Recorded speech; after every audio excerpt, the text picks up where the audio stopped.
자, 여러분들, 자, 반갑습니다. 우리가 지난주에 여러분들 코로나 시대였기 때문에 코로나 그 거리두기 일환으로 우리가 지난 2주 동안 우리가 영상 수업을 제공해 드렸는데, 근데 지난주에 제공해 드렸던 건 내신 시험 범위 안에 있는 영상이죠. 안 들은 친구 없죠? 그건 내신 시험 범위에 다 들어가는 겁니다. 아셨죠? 그래서 아마 각 출판사마다 박선옥 쌤이나 제가 올렸던 거, 그래서 그거 꼭 필기에 잘 해 두시고, 그리고 꼭 정리, 꼭 안 들으시면 안 돼요. 지난주 수업과 이번 주 수업과 다음 주 수업 이 3주가 국어에서 가장 중요한 수업 내용을 하게 될 거야. 여기 있는 모든 학생들 전부 다 공통으로 다 들어가는 수업이 되는 거야. 특히 오늘 하는 부분은. 오늘은 뭘 할 거냐 그러면 오늘은 바로 국어의 변천, 쉽게 말하면 고조 문법을 하게 될 것입니다. 나라 말씀이 둥국에 달아 서로 사마대 아니할세라는 이 부분 있죠. 이거는 출판사마다 다 가지고 있는 공통된 부분이야. 자, 그래서 제가 지금 나눠드렸던 A4 용지에다가 이제 필기하시면 되는데 이걸 우선 외울 필요 없어요. 외우지 마세요. 대신 수업을 듣고 이해를 하셔야 돼. 그렇구나 하고 고개를 끄덕여 줘야 돼. 그냥 이걸 열심히 필기해서 나중에 외워버리지 이러면 외워지지도 않아. 수업을 잘 듣고 그 이해를 쭉 하시면 저절로 외워집니다. 그리고 시험은 한 달 뒤에 봐요. 한 달 뒤에 보니까 미리 외울 필요 없잖아. 하지만 지금 수업 듣고 잘 이해하시란 말이야. 쉬운 부분이 아니에요. 하지만은 그렇다고 어려운 것도 아니야. 잘만 들으면 쉬워. 안 들으면 어려워. 무슨 말이야? 그래. 그지? 그렇기 때문에 오늘 수업을 잘 들어주시고, 그리고 제가 왜 A4 용지를 드리냐 그러면 제가 재작년에는 이쁘게 워드 쳐서 딱딱 깔끔하게 정리된 표로 딱 줬어. 그리고 그때 수업을 했겠죠. 내 딸 열심히 수업했는데 특히 몇몇 학생들이 그냥 다 필기돼 있으니까 다 이렇게 보더라고. 음, 음, 음. 고개를 끄덕여. 그러니까 그러고 나서 작년에는 학생들이 필기를 안 하니까 집중력이 좀 떨어진 것 같기도 해. 그래서 작년에는 제가 A4 용지 그냥 쓰라고 줘버렸어. 쓰니까 열심히 쓰잖아. 그지? 쓰니까 집중력이 더 좋더라고. 그래서 결과가 더 좋아요. 그래서 내가 생각했던 게 이번 이 단어는 내가 직접 이렇게 이쁘게 워드 쳐서 주는 것보다는 직접 써야만이 집중력이 더 좋구나 라고 느껴서 A4 용지를 드린 겁니다. 열심히 쓰셔가지고 빨간 펜, 파란 펜 다 준비하세요. 빨간 펜, 파란 펜 많이 쓸 거야. 준비하신 다음에 다 필기하고 나면 평가 문제지 옆에다 살짝 꼽아도 자기 단원에다가. 그죠? 이거는 이거 국어의 변천입니다. 국어의 역사. 국어의 변천 단원이니까 옆에 살짝 꼽아 두시면 되겠죠. 자, 그리고 오늘은 4시간 동안 이제 수업을 하면은 2시간은 제가 수업을 하고 2시간은 박선옥 선생님 수업하실 겁니다. 근데 그 2시간은 제가 제일 뭘 할 거냐 그러면 훈민정음의 제자 원리. 여러분들 중학교 때 배웠던 내용이야. 물론 수준이 다르겠지만 어쨌든 중학교 때 배웠던 내용을 다시 한번 배우는 거야. 이게 시험 범위니까. 다음에 뒤에 있는 박선옥 쌤은 나라 말씀에 둥국이 달아라는 우리 훈민정음 언해보원을 직접 보면서 분석하고 해석하고 문법을 필기해 주는 시간을 갖게 될 겁니다. 이렇게 오늘 총 4시간이 걸리게 될 거야. 다음 주에는 이제 훈민정음 말고도 각자마다 다 달라. 그때는 이제 다음 주부터는 다 쪼개집니다. 학교별로. 다음 주부터는 다 쪼개질 거예요. 오늘만 이렇게 모은 겁니다. 다 쪼개져서 오늘까지만 공통점이야. 오늘만 공통점이고 다음 주부터는 다 이제 범위가 다 달라. 그때는 이제 출판사마다 이제 다 쪼개가지고 수업을 하게 될 겁니다. 그러니까 다음 주라면 이제 서로 헤어져야 되겠죠? 그죠? 자, 그때는 출판사마다 훈민정음 말고 그 외의 기타 지문들을 설명이 될 거지. 예를 들면 용비어천가, 소학원에 부분들이 있어. 용비어천가 들어가는 학교가 있고 소학원에 들어가는 학교가 있어. 이걸 다시 분리시킬 겁니다. 그죠? 자, 그렇게 나면은 이제 출판사마다 이제 각각 다르게 수업을 하게 될 겁니다. 그래서 그러니까 이번 주와 다음 주까지가 매우 오늘과 다음 주 이 2주간이 매우 중요한 수업이라 생각하시고 이번 중간고사 시험의 당락을 결정짓는 가장 중요한 부분이다. 아셨죠? 그러니까 꼼꼼히 필기해 주시기 바랍니다. 자, 수업 시작하도록 할게요. 우선 설명 듣고 필기해. 설명 듣고 오늘 시간 제가 좀 줄 테니까. 자, 설명 듣고 필기하세요. 그리고 외워야 될 것이 있고 그냥 외우지 말고 그냥 가볍게 알아둬야 될 게 있다. 지금 그 외우는 게 아니야. 지금은 그냥 필기만 해두시고 외우는 게 아니야.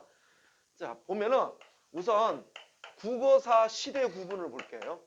우리 먼저 시대를 먼저 구분합시다. 국어사 시대 구분을 보면 자, 첫 번째 고대 국어가 있어. 고대 국어는 단군 할배부터 시작이야. 단군 할배부터인데 솔직히 단군 할배 때는 그때 문헌이 없잖아. 그러니까 대부분이 문헌이 기록된 역사니까 아무래도 삼국시대라가 좋을 것 같아. 그래서 고대 국어는 자, 삼국시대부터 시작해서 고려 건국 이전이야.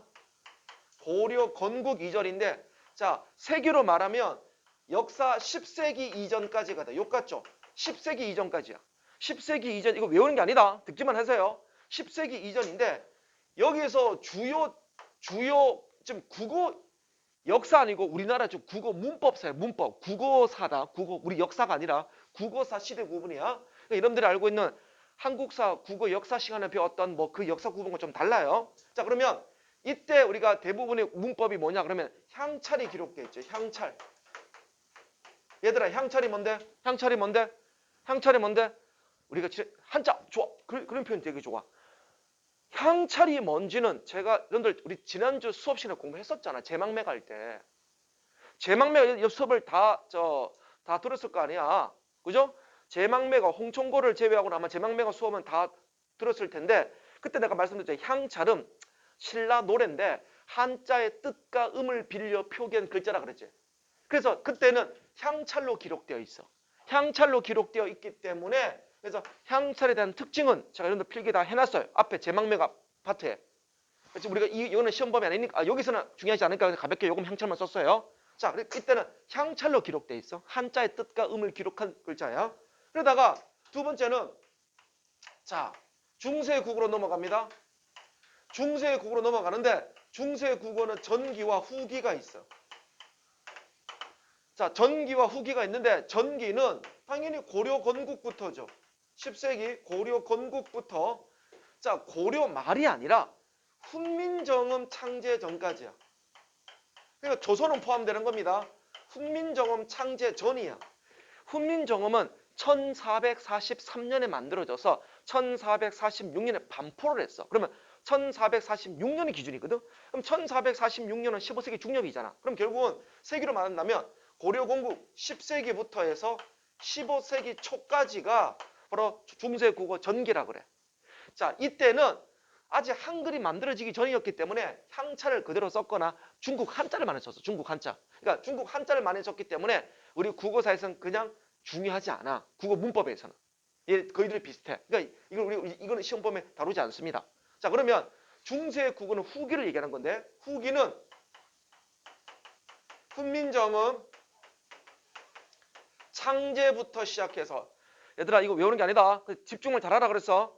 훈민정음 창제부터 해서 임진왜란까지야. 제가 지난번 영상 수업에 시조 설명하면서 사설 시조와 평시조의 차이점을 설명하면서 임진왜란 설명한 적 있지? 그지? 임진왜란은 1592년에서 1598년까지 일어난 7년 전쟁인데 일본이 우리를 쳐들어왔을 때 그냥 일반적인 전쟁이 아니라 아예 사륙의 전쟁이야. 미친놈들이었어. 원래 국가와 국가의 문명과 문명과의 싸움에서는요. 백성은 잘 건들질 않아. 왜? 백성은 노예를 쓰거나 또는 그냥 죽이더라도 그냥 뭐 좀 겁을 주기 위해서 몇 명을 죽이는 거지. 이렇게 누이는 보이는 족족 다 죽인 문명 간의 전쟁은 있을 수 없는 거야. 그건 옛날 저 어디야 아주 그 팬티바람에 우가 하는 그런 부족들 싸울 때는 무조건 사람을 식량을 해야 되니까 사람을 죽이는 것이 일반적이었지만 문명과 문명 간의 전쟁에서는 절대 백성을 절대는 아니지만 백성을 잘 죽이진 않았어요. 근데 일본은 그 룰을 깼어. 일본은 그냥 보이는 족족 다 죽여서 심지어는 살아있는 모든 생물체 닭, 오리, 개 이걸 그냥 즐기는 거야. 즐기는 거야. 그래서 야 사륙을 즐기면서 눈이 뻘개가지고 죽이는 거에 대한 즐거움을 갖고 온 전쟁이 바로 임진왜란이야. 그래서 임진왜란은 역대에서 가장 잔인한 전쟁의 다섯 손가락 안에 들어가. 전 세계 통틀어서. 미친놈들이야 걔네들은. 그냥 사이코야 사이코. 자 그랬는데 그때 우리의 그 충격, 공포 상상을 초월하겠니? 충격 공포야. 원래 일본에는 원래 좀 그런 의미 많잖아. 1930년대 관동 대지진이 일어났을 때 그랬잖아. 그래서 이렇게 이웃에 친절했던 일본 시민이 한국인들이 우물에 독을 뿌린다 이렇게 헛소문을 퍼뜨린 다음에 한국인을 죽이자 이렇게 자경단을 만들어가지고 대나무 죽창을 만들어가지고 그냥 웃으면서 그냥 한국인의 어린아이 너무 다 찔러 죽였잖아. 그것도 몇만 명이나 몇만 명이나 그게 일본 애들이야. 근데 겉으로는 어제까지 좋은 이웃이었는데 웃으면서 하이 이랬던 그 인상 좋은 할아버지가 갑자기 다음날 죽창 들고 웃으면서 사람을 찔러 죽이는 그게 일본의 습성이야. 그게 최근이잖아. 그 옛날 얘기도 아니잖아. 그죠? 그랬다 보니까 그때 우리 국민들 그 공포는 이루 말할 수가 없었어. 그래서 그때부터 우리 인간의 생각이 바뀌게 돼요. 아, 이거 이렇게 살 수는 없겠구나. 그래가지고 임진왜란을 기점으로 우리 전과 후는 우리 백성들의 생각이 완전히 바뀌게 돼. 그래가지고 새로운 시대가 열리게 되는 겁니다. 그래서 임진왜란이 가장 중요한 전쟁이 되는데요. 그래서 연도로 말하면 15세기 중엽부터 시작해서 16세기 말까지가 바로 중세 후기고, 그래서 세 번째, 이제 근대 국어가 시작됩니다. 근대 국어. 임진왜란을 겪고 나서 우리 국민들은 너무 큰 충격을 받아가지고 이렇게 살 수는 없다 해가지고 좀 새롭게 우리도 생각을 바꾸자 해서 바뀐 게 근대 국어가 되는데, 임진왜란부터 언제냐 그러면 갑오개혁, 1894년 갑오개혁, 즉 연도로 말하면 17세기부터 19세기 말까지가 근대 국어가 됩니다. 자, 대학 수능 시험에 이 부분의 시험 문제 나와요. 대학 수능 시험은 15번이 무조건 국어사 문제가 나와요. 딱 정해져 있어. 그래서 올해도 이번 바로 며칠 전에 시험 봤던 고3들이 봤던 9월 모의고사가 이번에 나라 말씀에 둥근 나라 그게 시험 범위 나왔어. 이번에도 9월달 거도 우리 고3 거도.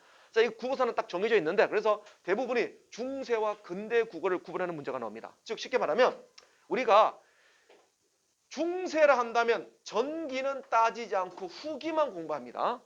그리고 근대, 그래서 중세와 근대의 차이점은 중세 후기와 근대의 차이라고 보시면 돼. 그래서 대표적 작품이 뭐냐 그러면, 자, 그래서 이 후기가 바로 훈민정음, 나라 말씀에 둥국의 자라 훈민정음이 나오고, 다음에 용비어천가 1445년에 만든 용비어천가. 용비어천가는 해동육령이 나라사 일마다 천복이시니 이 용비어천가. 다음에 소학원회. 훈민정음과 용비어천가는 여기 있는 모든 학교에 다 공통점이야. 여기다가 이제 다른 출판사는 소학원회까지 추가가 됩니다. 소학원회는. 그래서 훈민정음과 용비어천가 아마 비상박 출판사가 여기까지 포함될 거야 아마. 비상박 출판사 아니면 요거 두 개까지 하면 될 것이고. 그래서 이 두 작품을 공부하는 게 우리의 목표가 되는 거야. 자, 다음에 근대 국어는 작품이 워낙 많은데 우리 이번에 시험 범위는 아니야. 다행스러운 거야. 이번에 너희 교과서에는 없어. 책이 바뀌면서 근대 국어 다 사라져 버렸어. 근데 혹시 몰라. 학교에서 프린트를 주면서 얘들아 근대 국어 설명해 줄게라고 한다면 꼭 저한테 얘기를 하세요. 제가 설명해 줄 테니까. 그죠? 그래서 대부분이 대학 수능 시험 문제는 이거 두 개 비교하는 문제가 나와. 이게 완전히 문법이 좀 많이 바뀝니다. 이 두 개를 비교하는 게 대학 수능 시험이야. 근데 너희 1학년 교과서는 다 이거밖에 없어. 다. 그래서 너희 교과서 이거 두 개만 열심히 하시면 돼. 이거 두 개만. 그죠? 자, 그리고 현대국어. 현대국어는 당연히 갑오개혁 이후부터죠. 1894년 갑오부터 오늘날까지가 바로 현대국어인데 20세기부터 시작해서 오늘날까지가 자 현대국어죠. 그럼 자 보세요. 그러면 결국은 중세국어는 훈민정음이 되는 거예요. 그래서 훈민정음에 대한 연구가 오늘 수업 목표가 되는 거지. 자 우선 필기하세요. 자 다시 필기하고 싹 지울 겁니다. 자 글씨 한번 빨리빨리 얘기하세요. 오늘 필기할 게 되게 많다. 빨간 펜, 파란 펜 다 준비하라 그랬어. 이거는 외우는 게 아니야. 그냥 딱 필기해 두셔야 되고 이해하시면 되는 부분이야. 그리고 A4 용지 부족하면 얘기하세요. 내가 더 줄 테니까. 많이 줄 테니까.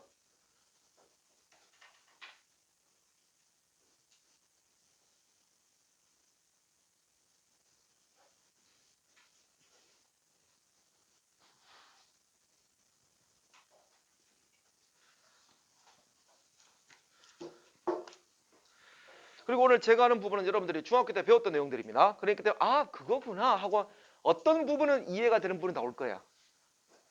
물론 수준은 더 높겠죠. 그때 내용을 포함하는 내용이긴 하겠지만 더 높겠지만 그리고 이 부분은 단순하게 내신 시험에 들어가는 게 아니라 고등학교 3학년 대학 수능 시험 15번 문제라 그랬어요. 딱 정해져 있는 문제입니다. 이번 수업에 잘 들어 놓으세요.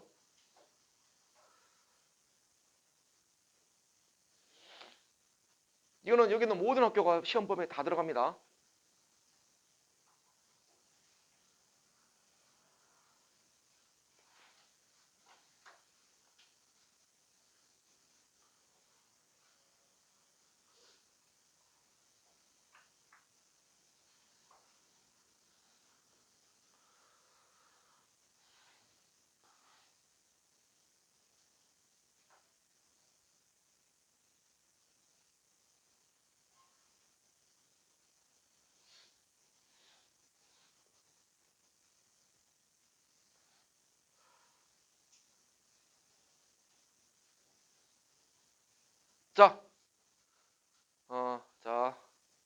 필기는 좀 빨리빨리 합시다. 근데 쓰면서 들으면 안 됩니까? 물론 그래도 되긴 되겠지만 근데 이거는 좀 집중적으로 좀 설명을 듣고 쓰는 게 더 나아요. 물론 얘는 뭐 간단한 내용이지만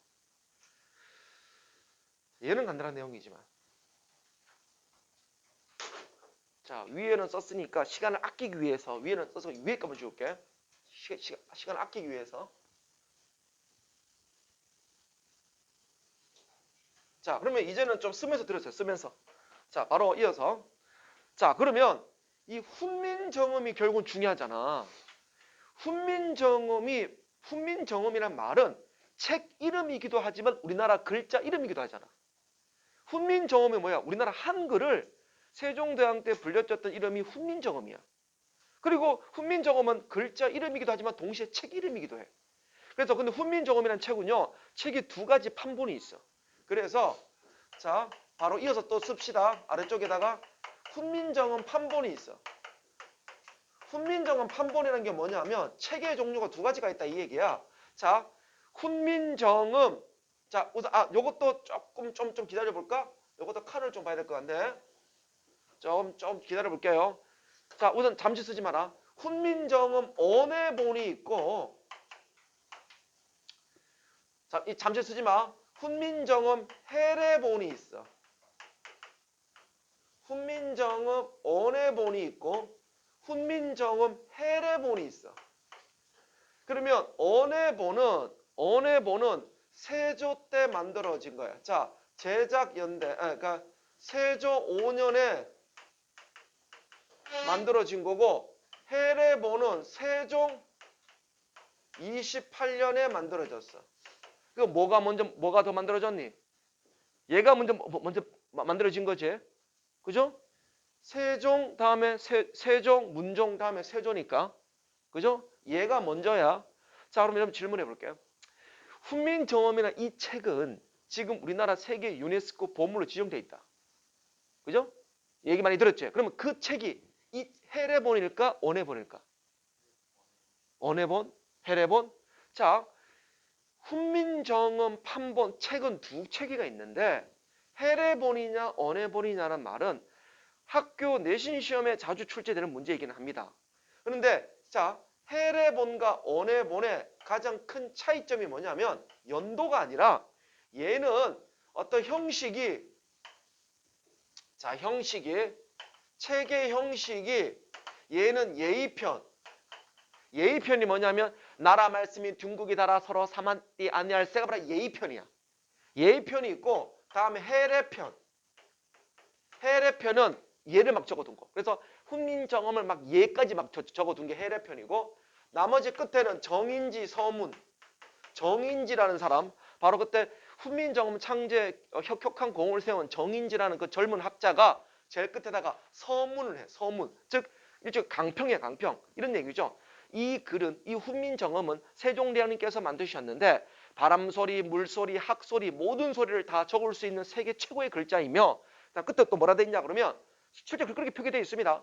그리고 이 책은 이 글자는 똑똑한 사람이면 반나절 만에 다 익힐 수가 있고 아무리 멍청한 놈이라 하더라도 열흘 안에 글을 깨우칠 수 있는 최고의 글자입니다. 라고 설명한 게 바로 서문이야. 그죠? 이렇게 완벽하게 예의편, 해례편, 정인지 서문까지 완벽하게 이루어진 책이 해례본이야. 그런데 언해본은 예의편만 있어. 딱 예의편만 있어. 나라 말씀이 둥국에 달아 서로 사마띠 아니할세 이거 하나밖에 없어. 그지? 예의편. 그러면 자 무슨 책이 더 비싸겠니? 당연히죠.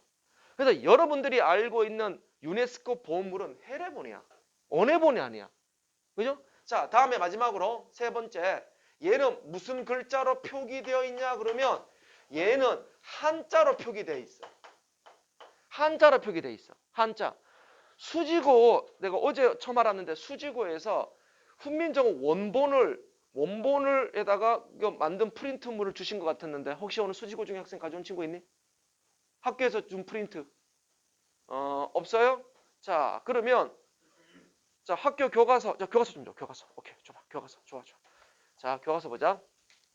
자 교과서를 잠시 보시면 이거는 모든 출판 다 똑같기 때문에 자 볼게요. 자 380페이지. 380페이지. 자.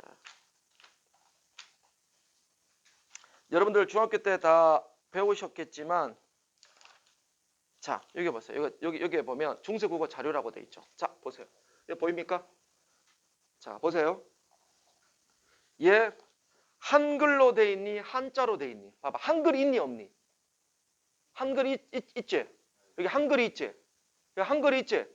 한글이 있지? 이렇게 한글이 있어. 물론 한자와 한글을 섞었지만은 한글이 있잖아. 한글이 있으면 자, 한글이 있으면 표기가 한글이 있으면 그게 바로 언해본이야. 언해본이야. 그러면 여러분들 교과서에 있는 건 다 언해본이야. 그러니까 쉽게 말하면 싸구려 책이야, 싸구려 책. 뭐 이런 말 표현 쓰면 절대 안 되지만 둘 다 규정한 책이지만 이야기 쉽게끔 내가 설명하는 것 뿐이야. 오해하지 마라. 자, 훈민정음 해례본은요. 국가 유네스코 보물로 지정되어 있기 때문에 아무나 못 봐. 얘는 지금 창고석에 지금 고이고이 모셔놨어. 얘의 가치는 얘는 돈을 매길 수 없는 가치야. 해례본은 너무나 귀중한 책이야. 그래서 얘는 딱 숨겨놓고 다음에 언해본은 책이 아니라 월인청강지곡이라는 책 속에 끝에 그게 뭐야 기록되어 있는 책이야. 그러니까 원래 다른 용도 책 뒤에 좀 실려 있어. 언해본은 그냥 원래 책이 아니고 월인청강지곡이라는 책 속에 끼어 있을 정도로 하나의 책은 아니야. 근데 이 예의편은 똑같아. 얘는 한자고 얘는 한글이야. 그러면 너희 교과서에 있는 훈민정음 나라 말씀이 등국이 달아 한글로 되어 있기 때문에 우리 교과서에서 배우는 것은 언해본이니 해례본이니. 그래서 그럼 이거 뭐니? 바로 우리 교과서 작품이 되겠지. 얘가 바로 교과서 작품이 된다. 이게 되는 거야. 자, 여기까지 필기. 그러면 우리가 배우는 것은 전부 다 언해본이다. 해례본이 아니다. 근데 해례본이 훨씬 가치가 더 높은 책이죠. 자, 쓰면서 들어. 해례본이 발견되기 전까지는 우리나라 글자가 어떻게 만들어졌는지를 잘 못 알았어. 근데 해례본은 이렇게 해례와 서문까지 자세히 설명해 놓은 책이기 때문에 이 책을 발견하고 나서부터는 훈민정음은 역시 우리나라 구강구조를 보고 만들었구나라는 걸 알게 된 거지. 정인지 서문의 서문. 원래 정인지 서라 해. 정인지 서문. 쉽게 말하면 에필로그, 프롤로그 뭐 이 정도? 뭐 머리말 정도? 라고 보시면 돼.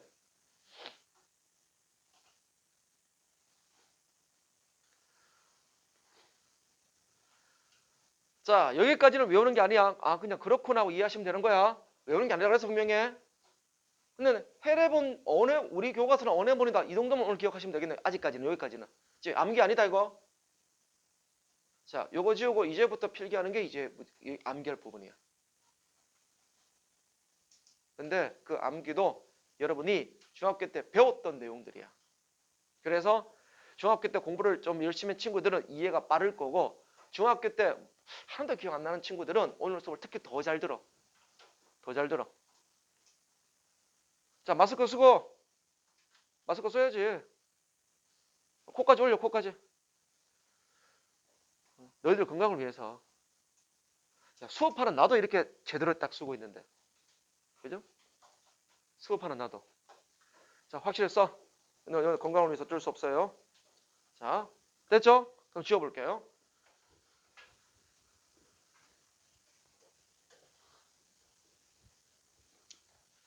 너희들 오기 전에 방역은 철저히 해. 매일매일 우리 방역합니다. 매일매일. 비싼 돈 내서. 그러니까 우리 학원은 여러분들 걱정 안 하셔도 돼요. 수업 끝나면 다시 또 방역해요. 그래서 이러면서 혹시 전염이 될까봐 다 철저히 하고 있으니까 그거 하나만 해도 걱정 안 하셔도 됩니다. 자, 그럼 칠판 보세요. 다음에. 자, 그럼 이제부터 훈민정음 우리나라 글자를 얘기하는 겁니다. 그 글자 속에 세종대왕이 이렇게 얘기합니다. 28자를 만들었단 말이 나와. 그래서 우리나라 자음과 모음은 28자예요. 기본 글자 28자야. 그런데 기본 글자 말고는 한 40몇 개가 돼. 근데 기본 글자가 이제 28개인데 자음이 17개고 모음이 11개야. 그러면 이런 자음과 모음을 어떻게 해서 만들어졌는지는 여러분들 중학교 때 영상 수업을 많이 들어서 아실 거야. 이 구강구조를 보고 만들었다는 얘기를 많이 들었겠죠. 그죠? 자, 그래서 그런 내용이 이치를 이제 정리 좀 하는데 제목을 훈민정음 제자원리 자, 제자 원리라는 건 글자를 만든 원리라는 뜻이다. 제자, 글자를 만드는 원리. 이 제자 원리는 글자를 만든 원리라는 뜻이에요. 자, 그러면 크게 우리 참고로 얘들아, 우리 이런 각이란 글자가 있으면 물론 얘는 자음이지만 우리 얘를 초성이라 그래요. 그러니까 얘를 중성이라 그래요. 그러니까 얘를 종성이라 그럽니다. 그래서 초성, 중성, 종성. 초성은 자음, 중성은 모음, 종성은 받침을 얘기하는 거야. 자, 그러면 자, 초성에 만드는 원리. 그래서 초성의 제자 원리. 바로 초성은 바로 자음을 얘기하는 거죠. 자, 초성, 자음이죠. 초성의 제자 원리를 볼게요. 자, 초성의 제자 원리는 먼저 세종대왕이 이제 고민을 하게 되는 거야. 무슨 고민을 하냐 그러면 중국 한자를 우리가 쓰는데 중국 한자는 우리의 말과 맞지가 않잖아. 우리의 말을 다 표현을 못해. 우리 예를 들어보자. 자, 예를 들면 노란 꽃이 피었다 한다면 그냥 중국 한자 누를 황, 꽃화 해서 황화라고 쓰면 돼.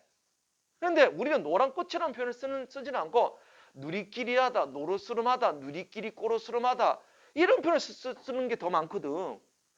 비가 내린다가 아니라 비가 주르륵 주르륵 내린다. 이 주르륵 주르륵 어떻게 써 이걸 중국어로. 그죠?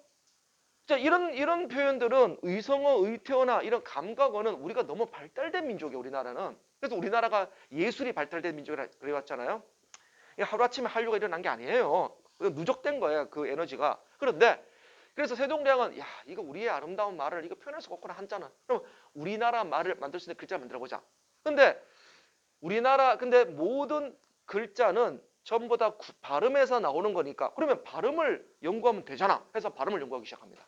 그래서 입을 보면서 입을 보면서 20몇 년 동안 그 후궁들이나 그리고 있는 그 여러 가지 사람들 모아놓고 계속 발음을 시켜보고 글자를 만들게 되는 거죠. 이거 글자를 만드는데 수십 년이 걸렸어요. 자, 그래서 예를 들면 우리가 그라는 글자를 본다면 우리 그에서 을을 빼면 기억이 남죠. 그에서 을을 빼는 방법은 우리 모음은 원래 숨에서 허파에서 나오는 소리니까 허파를 멈추면 기억만 남습니다. 즉 그에서 숨을 멈추면 기억은 남아요. 보면 그 하고 숨을 멈추면 기억이죠. 그럼 기억 어떻게 돼? 혀가 이렇게 돼요. 그래서 기억이죠. 느 해볼까? 느에서 숨을 멈추면 이 으가 빠지죠. 하는 순간 이 혀 끝이 요 치아 이렇게 돼 이렇게. 네. 다음에 무 해볼까? 무는요. 무는 입술을 딱 다무면서 하고 입을 다문 모습이고 스 해볼까? 스는요. 공기가 요렇게 여기 살짝 띄워져 있죠. 딱 살짝 띄우면 공기 이렇게 나죠. 이 공기 요렇게 흘러간다 해서 요런 모양. 요런 모양. 다음에 하면 여기서 소리 나고 여기서 소리 나고 여기서 동그라미 여기서 모양. 그래서 자, 잘 보세요. 먼저 기본자를 먼저 만듭니다. 기본자를 먼저 만들었어요. 기본자는 금방 제가 얘기한 대로 사람의 구강구조를 보고 만들었는데 이걸 외워두는 거예요. 기역, 니은, 미음, 시옷, 이응을 먼저 만들었어요. 자, 먼저 만들었습니다. 이게 기본자인데다가 그러면 결국 우리나라의 모든 자음 17개는 자, 초성, 잠깐만. 쏘리. 자, 바로 1번을 안 썼네. 기본자 17자 제자 원리야. 기본자 17자 제자 원리야. 자음은 총 17자다. 기본자가 기본자 덱인데 자 그러면 17 기본자를 보자. 기본자를 만들었는데 이 기본자랑 이 기본자 다른 기본자다. 얘는 그냥 기본 17자. 기본 17자고 자, 그러면 기본 17자 중에서 이제 기본자가 있는데 먼저 기준이 된 글자를 말하죠. 그래서 기역, 니은, 미음, 시옷, 이응이 있어. 이걸 이제 외우는 거야. 기역, 니은, 미음, 시옷, 이응을 먼저 만들었다는 거야. 만들고 나서 이제 파선시킨 거지. 우리 보세요. 우리 영어는요. A와 B와 C와 D가 아무 관계가 없어 얘네들은. 그냥 다 독립된 글자야. 그냥 아무 관계없는 글자들이야. 얘는 그냥 다 다른 글자들이야. 근데 우리나라는 그렇지 않다는 거지. 그래서 세종대왕이 먼저 기본자를 딱 만들고 난 다음에 이제 여기에서 이제 글을 발전시킵니다. 얼마나 천재니? 왜냐하면 이것만 알면 끝나기 때문이야. 자음은. 여기서 다 파생되거든. 자, 그래서 여기서 이제 자, 우리 보자. 그와 끄와 으는 같은 자리에서 나. 그럼 이게 같은 자리에서 난다는 소리를 표현하고 싶은데 근데 모양을 좀 달리 해야 되잖아. 그래서 어떻게 모양을 달리 할까 고민하다가 여기다 선을 더합니다. 선을 더해요. 선을 더합니다. 즉 기역과 그와 크가 같은 소리임을 알게 돼.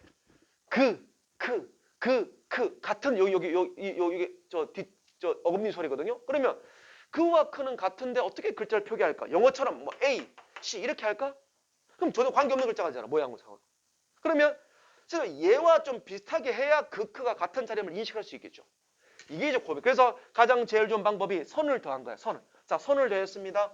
선을 더해서 자, 기역에다가 선을 더할까? 어떻게 더할까? 이렇게 더할까? 아니야. 이렇게 더할까? 아니야. 이렇게 더할까? 아니야. 이렇게 더할까? 수십 년을 고민한 거야. 그래서 가장 미합적으로 아름다운 글자가 바로 크가 되는 거야. 그래서 기역에서 선을 하나 더해서 크가 된 거야. 자, 니은에 선을 더해보자. 디귿이죠. 다음에 하나를 더해보자. 트가 돼. 그러면 느드트는 같은 자리야. 느드트, 혀끝 소리. 느드트 같은 소리거든. 그러면 같은 자리임에도 불구하고 소리가 다르니까 다른 모양을 만든 거야. 이렇게. 하지만 같은 자리잖아. 다음에 무에다가 선을 더해볼까? 무브프. 자, 보세요. 혀끝 소리. 입술 소리. 무브프. 다르잖아, 발음이. 그럼 같은 글자 쓸 수는 없잖아. 왜 다른 글자 써야 돼? 근데 영어처럼 A, B, C 전혀 새로운 글자 쓰면 이상하니까 외우기 좋게끔 하려면 어떤 원리에서 크게 벗어나지 않아야 되겠지. 그래서 미음에다가 선을 더해야 돼. 그럼 어떻게 더할까? 이렇게 더할까? 그러면 이렇게 더할까? 아니면 옆에다 더할까? 이거 하는데 몇 달이 걸렸을까 아마. 그러다가 가장 미학적으로 아름다운 걸 글자를 고민했겠죠. 아마 이거 수백 번 썼을 거야. 수백 번. 그 당시에 세종대왕이 딱 밤에 어떤 글자가 아름다울까 하고 수천 번. 그래서 이 글자는 가장 완벽한 아름다운 미학을 갖고 있는 거예요. 그러면 여기서 이제 고정관념을 깨뜨리자. 왜 선을 왜 한 개만 더 해? 두 개 하자. 그럼 뭐야? 이건 너무 이상하니까 이렇게 하면 어떨까? 뭔가 딱 이뻐 보이잖아. 그래서 선을 두 개를 더하자. 고정관념을 깨뜨렸죠. 다음에 푸는 어떻게 만들까? 푸는 어떻게 만들지? 무브푸 같은 자리 같은 무브푸인데 그럼 옆에다가 그러면 여기다가 이렇게 해볼까? 이렇게 푸 또는 이렇게 두 개에다가 이렇게 해볼까? 이게 막 고민만 했겠죠. 근데 왜 이렇게 옆으로 하자? 푸 여기에서 여기 오는데 몇 달이 걸렸을 거야 아마. 몇 달이 그 생각을 하는 데가. 우리는 결과만 보니까 간단한 것 같죠? 글자를 만들 때는요. 이게 몇 달이 걸려서 이렇게 글자가 만들어지는 거라 고민했을 거라고. 그러니까 천재라는 거야 세종대왕이. 그냥 만든 글자가 아니라.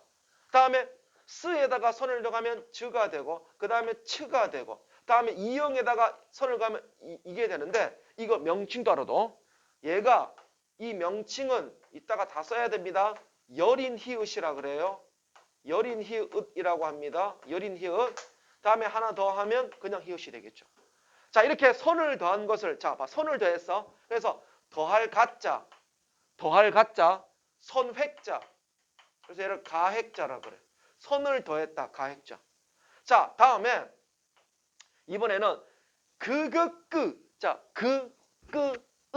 으도 발음이 나. 근데 으를 어떻게 쓸까? 같은 위치야. 같은 위치니까 같은 자리를 써야 되겠죠. 근데 으는 선을 더했잖아. 그러면 이제는 뭐 동그라미를 쳐볼까? 네모를 쳐볼까? 고민만 했을 것 같아. 그래서 좀 모양을 좀 다르게 하자. 모양이 다르게 하고 싶어. 세종대왕이 미학적으로 모양을 다르게 했어. 그러면 끄에다가 하고 이렇게 꼭지 달린 니은. 우리가 이걸 옛니은이라 그래. 옛니은. 그냥 이형이 아니고 꼭지가 있는 이형과 옛니형이라고 그러는데 옛니형. 왜 같은 위치냐고?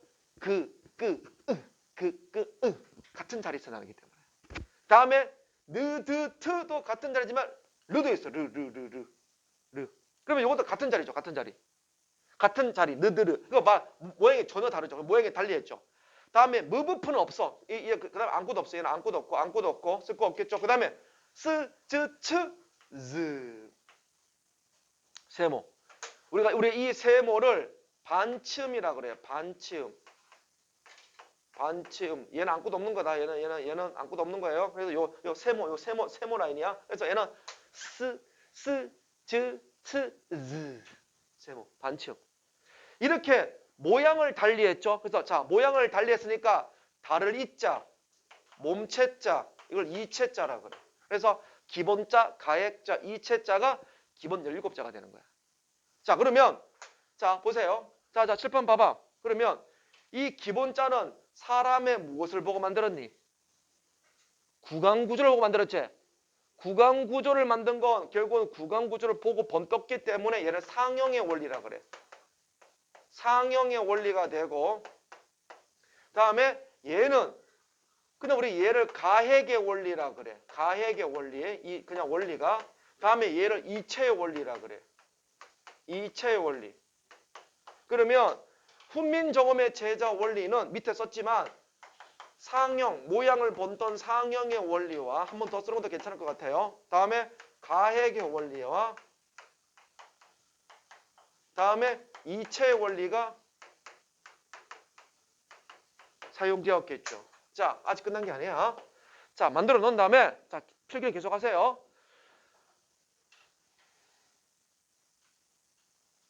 그래, 아니야. 쓰세요. 요거 끝내고 싹 지우고. 자, 지금 기본 17자야. 기본 17자.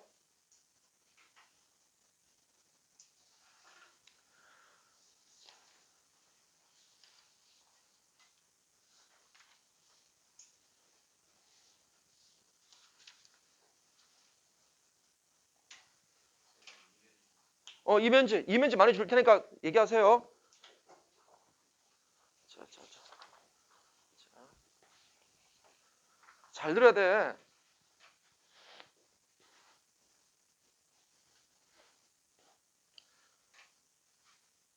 이거 이체의 원리. 왜 이체 자라 썼지 내가? 이체의 원리죠. 자, 그러면 기본 17자는 상형의 원리, 가액의 원리, 이체의 원리야. 그런데 이거 학교 교과서에 없어요. 그럼 왜 공부합니까? 학교 프린트를 통해서 수업하는 거야, 이거는. 교과서에 없는 내용이야. 그리고 이 내용을 알아야 훈민정음에 우리가 뒤에 나오는 본문을 이해할 수 있는 거야. 그리고 이 부분은 내가 분명히 말씀드렸죠. 단순하게 내신 수업 때문에 하는 게 아니라고. 내신 수업도 당연히 시험에 나오지만은 고등학교 3학년 입시 시험에 나오는 문제라고. 15번 문제라고. 이렇게 자세히 설명할 시간은 없어요. 이거 고1밖에 안 해. 이러면 고2, 고3 되면 학교에서 수업 안 해줘. 고2, 고3에는 이제 고전문법이 없어요. 그런 파트 자체가 없어요. 다 문학밖에 안 해, 이제 고2 올라가면. 물론 학원은 계속 설명해 주죠. 학원은. 근데 학교에서 설명 안 해준다고 이제. 자, 빨간 펜, 파란 펜 쓰라 그랬어요. 이렇게 저처럼 구분해 주시기 바랍니다. 자, 다음에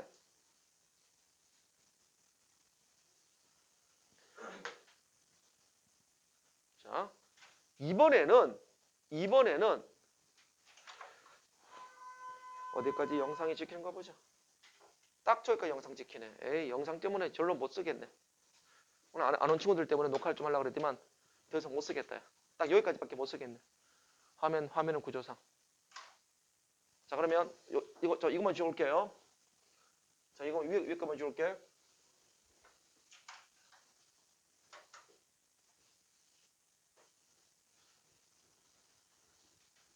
자 보세요. 그 다음에 가로 2번이 뭐냐면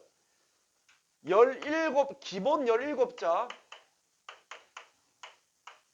이외의